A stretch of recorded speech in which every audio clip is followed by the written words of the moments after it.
Praise the Lord. സ്നേഹമുള്ളവരെ, എഫേസോസ് 4:18 തിരുവചനമാണ് ഇന്ന് വിചിന്തനത്തിനായി എടുത്തിരിക്കുന്നത്. ഹൃദയ കാഠിന്യ നിമിത്തം അജ്ഞത ബാധിച്ച അവർ ബുദ്ധിയിൽ അന്ധകാരം നിറഞ്ഞ് ദൈവത്തിൻ്റെ ജീവനിൽ നിന്ന് അകറ്റപ്പെട്ടിരിക്കുന്നു.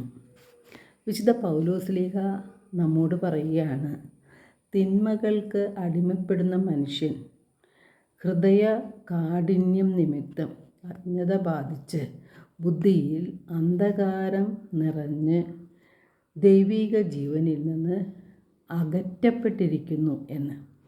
ദൈവത്തിൻ്റെ കൃപയുടെ സമൃദ്ധിക്ക് അനുസരിച്ച് നമുക്ക് യേശു ക്രിസ്തുവിൽ പാപമോചനവും യേശുവിൻ്റെ തിരുരക്തം വഴി രക്ഷയും കൈവന്നിരിക്കുന്നു. ഈ സത്യം മനസ്സിലാക്കാതെ നാം നമ്മുടെ ഹൃദയത്തെ കഠിനമാക്കിക്കൊണ്ട് തിന്മയിൽ മുഴുകി ജീവിക്കുമ്പോൾ നമുക്ക് ദൈവിക ജീവൻ നഷ്ടപ്പെടുകയാണ് ചെയ്യുന്നത്. നാം എന്താണ് ചെയ്യേണ്ടത്? എഫേസോസ് 4:22 തിരുവചനം പറയുന്നുണ്ട്, നിങ്ങളുടെ പഴയ ജീവിത രീതിയിൽ നിന്ന് രൂപം കൊണ്ട വഞ്ചന നിറഞ്ഞ ആസക്തികളാൽ കലുഷിതമായ പഴയ മനുഷ്യനെ ദൂരെ എറിയുവിൻ. നിങ്ങളുടെ മനസ്സിൻ്റെ ചൈതന്യത്താൽ നവീകരിക്കപ്പെടട്ടെ എന്ന്. എഫേസോസ് 4:31 തിരുവചനം പറയുന്നത്, സകല വിദ്വേഷവും ക്ഷോഭവും ക്രോധവും അട്ടഹാസവും ദൂഷണവും എല്ലാ തിന്മകളോടും കൂടെ നിങ്ങൾ ഉപേക്ഷിക്കുവിൻ എന്നാണ്. നാം നമ്മുടെ ഹൃദയത്തിൽ തിന്മകൾ നിറച്ചുകൊണ്ട് ഹൃദയത്തെ കഠിനമാക്കി വയ്ക്കുകയാണ് ചെയ്യുന്നത്. നമ്മുടെ ബുദ്ധിയിൽ അന്ധകാരം നിറഞ്ഞിരിക്കുന്നതുകൊണ്ട് ദൈവവചനത്തിൻ്റെ പ്രകാശം നമുക്ക് ലഭിക്കുന്നില്ല. സങ്കീർത്തനം 119:105 ദൈവത്തിൻ്റെ വചനം ജീവദായകമാണ്, അത് മനുഷ്യൻ്റെ പാദങ്ങൾക്ക് വിളക്കും പാതയിൽ പ്രകാശവുമാണ്.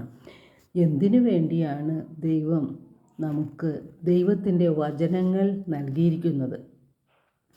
2 തിമോത്തി 3:16-17 തിരുവചനങ്ങളിലൂടെ അത് വ്യക്തമായിട്ട് വിശുദ്ധ പൗലോസ്ലീഹ പറയുന്നുണ്ട്. വിശുദ്ധ ലിഖിതങ്ങളെല്ലാം ദൈവനിവേശിതങ്ങളാണ്.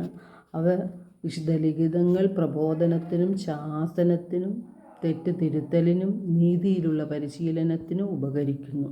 അതുവഴി ദൈവഭക്തനായ മനുഷ്യൻ പൂർണ്ണത കൈവരിക്കുകയും എല്ലാ നല്ല പ്രവർത്തികളും ചെയ്യുന്നതിന് പര്യാപ്തനാകുകയും ചെയ്യുന്നു. എന്നാൽ നാം എത്ര വചനം കേട്ടാലും നമ്മുടെ മനസ്സിൽ തെറ്റുകൾ തിരുത്തുവാനോ അല്ലെങ്കിൽ ഒരു മാനസാന്തരം വേണമെന്ന് ചിന്തിക്കുവാനോ നാം തയ്യാറല്ല. ദൈവത്തിൻ്റെ നീതിയിൽ ജീവിക്കുവാനും തിന്മകളെയും തെറ്റുകളെയും ഉപേക്ഷിക്കുവാനും നന്മ ചെയ്തുകൊണ്ട് നമ്മുടെ ജീവിതത്തെ ധന്യമാക്കുവാനുമാണ് ദൈവം ആഗ്രഹിക്കുന്നത്. നമ്മിൽ നിന്ന് ദൈവം ആഗ്രഹിക്കുന്നത് അതാണ്. ദൈവം നമ്മുടെ ഹൃദയത്തെ നിർമ്മലമാക്കുവാനാണ് നമ്മോട് ആവശ്യപ്പെടുന്നത്.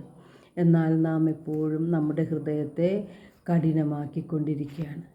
ജെറമിയ 4:14 കർത്താവ് നമ്മോട് ചോദിക്കുകയാണ്, നിൻ്റെ ഹൃദയത്തിൽ നിന്നും ദുഷ്ടത കഴുകിക്കളയുക, എന്നാൽ നീ രക്ഷപ്പെടും.